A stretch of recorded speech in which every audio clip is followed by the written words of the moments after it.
Hello guys, कैसे हो आप सब। आज हम डिस्कस करने जा रहे हैं एक ऐसी मूवी जो हमें हमारी इमोशंस को नए तरीके से समझने का मौका देती है, इनसाइड आउट 2। पहली मूवी में हमने देखा था कैसे राइली के emotions Joy, sadness, anger, fear और डिस्गस्ट उसकी ज़िंदगी को नेविगेट कर रहे थे जब अपने पेरेंट्स के साथ नए शहर में शिफ्ट होती है। उस वक्त राइली एक छोटी बच्ची थी और उसके इमोशंस उसके नए एनवायरनमेंट को एक्सेप्ट करने के लिए स्ट्रगल कर रहे थे। लेकिन अब इनसाइड आउट 2 में राइली एक टीनेजर बन गई है और जैसे हम सब जानते हैं टीनेज फेज में इमोशंस और भी कॉम्प्लेक्स हो जाते हैं। छोटी छोटी बातें कभी बहुत ज़्यादा इम्पैक्टफुल लगती है और कभी हमारे अंदर के एक अजीब सी कंफ्यूजन होती है। तो चलिए आज हम देखेंगे कि राइली के मन के अंदर क्या चल रहा है और अब उसके इमोशंस नए चैलेंजेस फेस कर रहे हैं, नए इमोशन से मिल रहे हैं और राइली को एक और टफ फेज से निकलना है। राइलीज टीनेज ईयर्स। अब स्टोरी स्टार्ट होती है राइली की टीनेज ईयर्स से। वो अब एक यंग एडोलेसेंट है जिसे स्कूल फ्रेंड्स और अपनी आइडेंटिटी के साथ बहुत सारी चीज़ें फेस करनी पड़ रही है। और राइली के मन के अंदर जो 5 मेन इमोशंस थे, जॉय,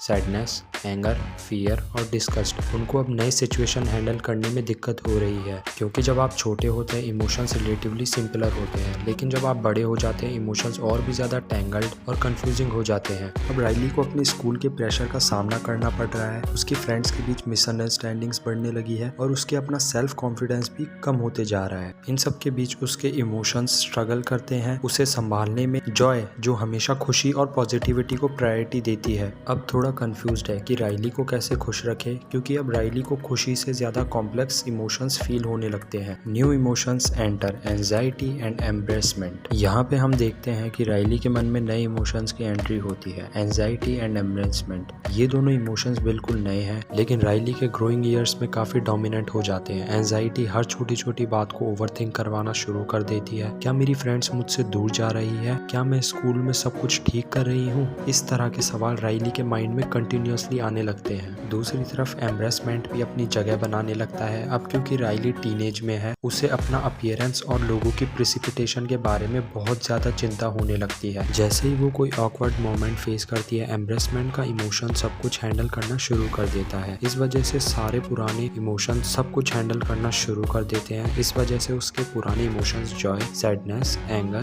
फियर, डिस्गस्ट को अब समझ नहीं आ रहा कि वो राइली को कैसे सपोर्ट करे। ये नए इमोशंस उसके माइंड के हेडक्वार्टर में टेंशंस क्रिएट कर देते हैं। पिछली मूवी में हमने देखा था कि सब इमोशंस एक दूसरे के साथ मिलकर काम करते हैं, लेकिन एंजाइटी और एम्ब्रेसमेंट के आने के बाद उसका टीम वर्क बिगड़ जाता है। सभी कंफ्यूज्ड हैं कि राइली को कैसे गाइड करे। Now emotions are struggling to work together. जब नए इमोशंस हेडक्वार्टर में एंटर करते हैं तो उनका मिलजुल कर काम करना मुश्किल हो जाता है। जॉय, जो हमेशा डोमिनेट करती है, अब एंजाइटी और एम्ब्रेसमेंट की वजह से अपना कंट्रोल लूज करने लगती है। उसे लगता है कि वो राइली को खुश नहीं रख पा रही है और इसलिए वो खुद भी नर्वस फील करने लगती है। सैडनेस, जो अब तक सिर्फ राइली के सैड मोमेंट्स में आती थी, अब वो भी कंफ्यूज है क्योंकि नए इमोशंस ने उसका रोल भी कॉम्प्लेक्स बना दिया है।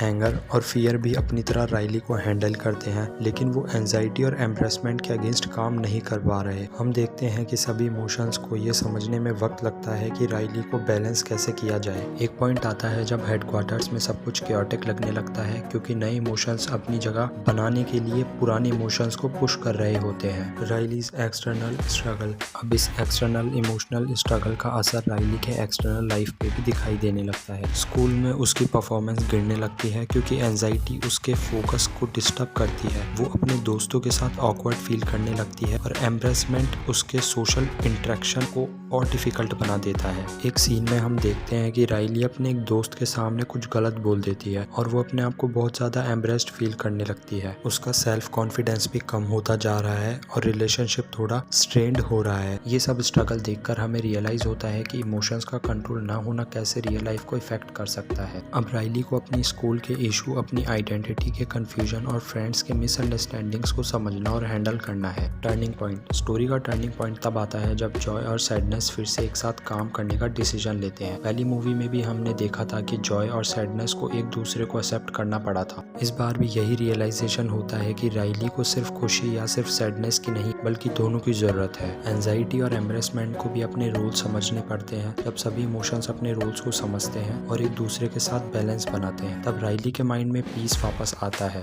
ये एक इम्पॉर्टेंट लेसन है। इमोशंस का होना जरूरी है, लेकिन उसका एक बैलेंस में रहना और उन्हें समझना और भी इम्पोर्टेंट है। राइली ओवरकम हर चैलेंजेस। अब राइली धीरे धीरे अपने चैलेंजेस को फेस करना शुरू करती है, अपने दोस्तों के साथ मिसअंडरस्टैंडिंग्स को सॉल्व करती है, स्कूल के प्रेशर को हैंडल करना सीखती है। उसे समझ आता है कि उसके इमोशंस नेचुरल पार्ट है और उसको इग्नोर या सुप्रेस करना नहीं चाहिए। वो खुद को एक्सेप्ट करना सीख जाती है और ये सब उसके इमोशंस के साथ टीम वर्क करने की वजह से होता है। मूवी का ये पार्ट बहुत ज़्यादा टचिंग है क्योंकि राइली अपने दोस्तों और फैमिली के साथ फिर से क्लोज हो जाती है। ये हमें ये सिखाती है कि हमारी फीलिंग्स चाहे जितनी भी कॉम्प्लेक्स क्यों ना हो, उन्हें समझना और अपने रिलेशनशिप्स को वैल्यू देना बहुत ज़रूरी है। सो गाइज, ये थी इनसाइड आउट 2 की स्टोरी। अगर वीडियो पसंद आए तो लाइक करें, शेयर करें, कमेंट करें एंड सब्सक्राइब करना ना भूलें। मिलते हैं अगले वीडियो में एक नई स्टोरी के साथ।